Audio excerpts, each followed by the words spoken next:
Quando pensamos em um pet shop, normalmente imaginamos um local seguro, não é? Destinado unicamente ao cuidado, à higiene e ao bem-estar dos animais. Mas o que acontece nos bastidores, longe dos olhos dos tutores? Para que esse cuidado realmente aconteça de verdade, existem regras invisíveis, medidas de biossegurança e princípios bioéticos cruciais que operam em uma linha tênue entre a proteção e o perigo iminente, tanto para as vidas animais quanto para os profissionais expostos na linha de frente. Neste documentário, nós vamos revelar engrenagens ocultas e o que aconteceu de verdade no nosso projeto de extensão. Entramos num pet shop real, mapeamos a rotina, identificamos riscos severos à bioética, biossegurança e gerenciamento de resíduos. Mais do que apontar falhas, nós trouxemos as soluções para transformar esses problemas. Somos estudantes da área da saúde e assumimos a missão de liderar este projeto de extensão. Cruzamos as portas do estabelecimento com um único foco: confrontar os conceitos rígidos da bioética e as exigências implacáveis da biossegurança com a realidade do dia a dia. Nossa missão não era aleatória. O objetivo exato foi se infiltrar de maneira técnica na rotina desse pet shop, rastrear minuciosamente cada possível fator de risco oculto do ambiente e desenhar soluções perfeitamente viáveis para neutralizar as ameaças biológicas e estruturais. É preciso entender o peso da nossa base. A bioética não é uma teoria abstrata. Ela é intimamente amarrada aos princípios máximos da responsabilidade, respeito absoluto e dever de cuidado com as vidas vulneráveis que dependem de nós. Do outro lado desse escudo, temos a biossegurança. Ela se traduz em um conjunto rigoroso e sistemático de medidas preventivas feitas para blindar o espaço. Seu propósito primordial é impedir que os riscos invisíveis ameacem os animais, os trabalhadores e, consequentemente, os próprios clientes. Durante nossa primeira inspeção técnica, fomos confrontadas com a primeira grande falha. Encontramos uma prática alarmante: a reutilização de embalagens vazias de produtos de uso pessoal para estocar shampoos e condicionadores canino. Pior, os recipientes estavam completamente desprovidos de rótulos ou qualquer identificação.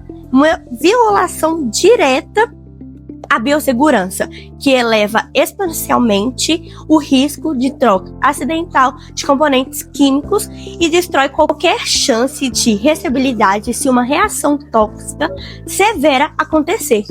A investigação avançou até a área da secagem. Ali, descobrimos que as toalhas usadas dos animais não possuíam qualquer mecanismo de controle ou comprovação de higienização.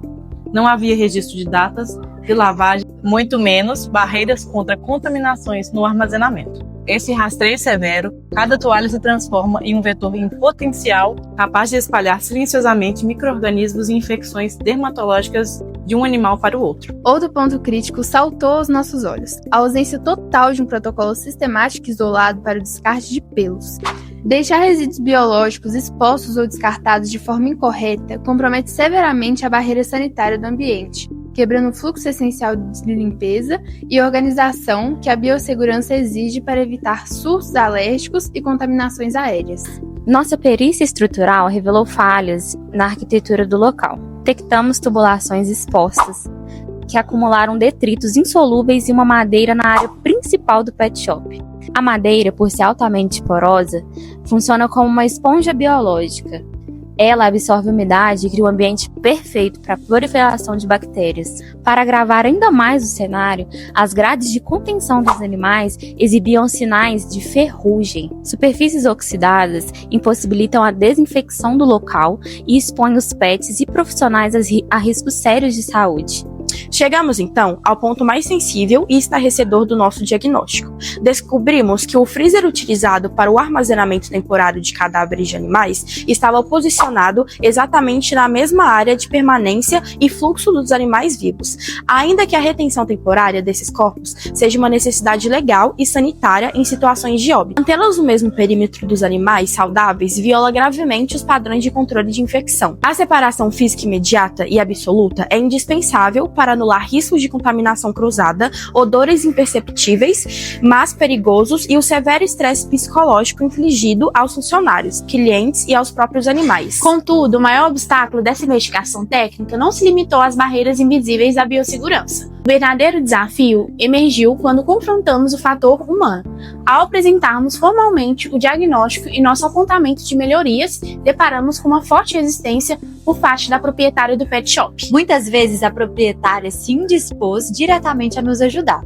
Ela demonstrou uma postura defensiva, recusando-se a aceitar os erros e evidências que havíamos mapeado e chegando a achar ruim quando tocamos nas feridas estruturais do local. Essa rejeição inicial foi tão severa que nos fez pensar por um momento que o nosso projeto estaria completamente perdido após o nosso apontamento. Foi preciso muito custo e uma insistente argumentação técnica para convencê-la a permitir que fizéssemos a nossa intervenção.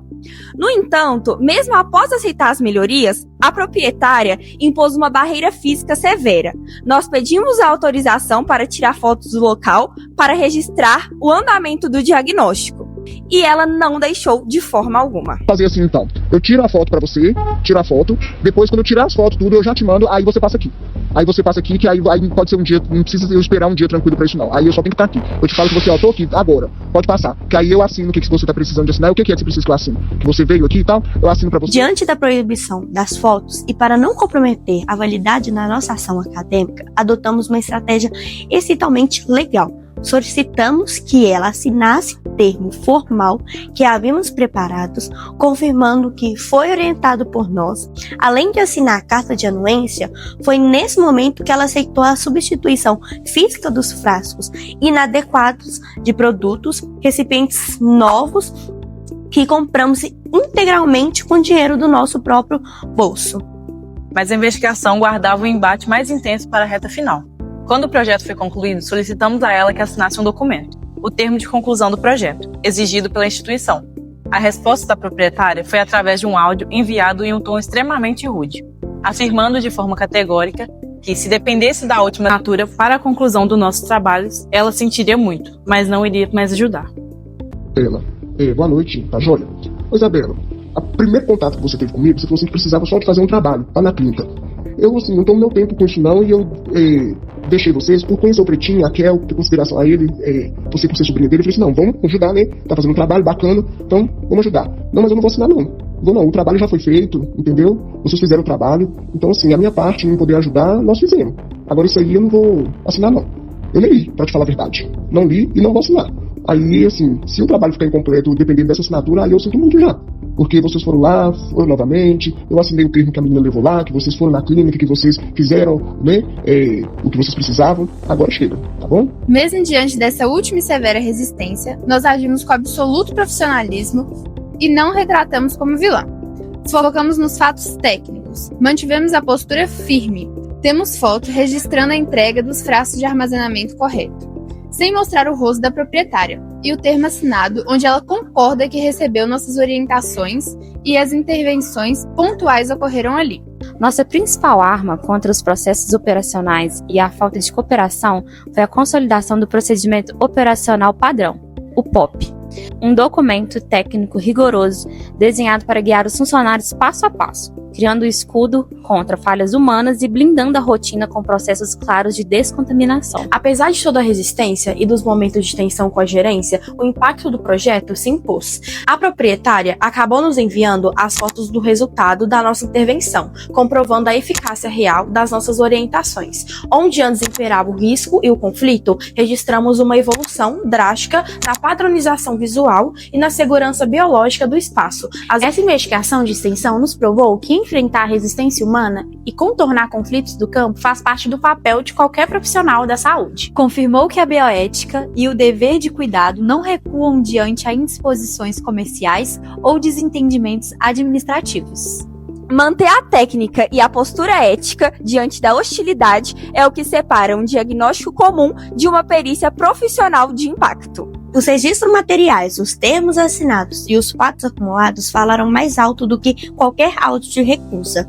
Proteger a vida animal e a segurança do trabalho exige resiliência, diplomacia e o pulso firme para não deixar o trabalho se perder. Concluímos nossa missão blindando esse ambiente contra ameaças biológicas e documentando cada passo com rigor científico.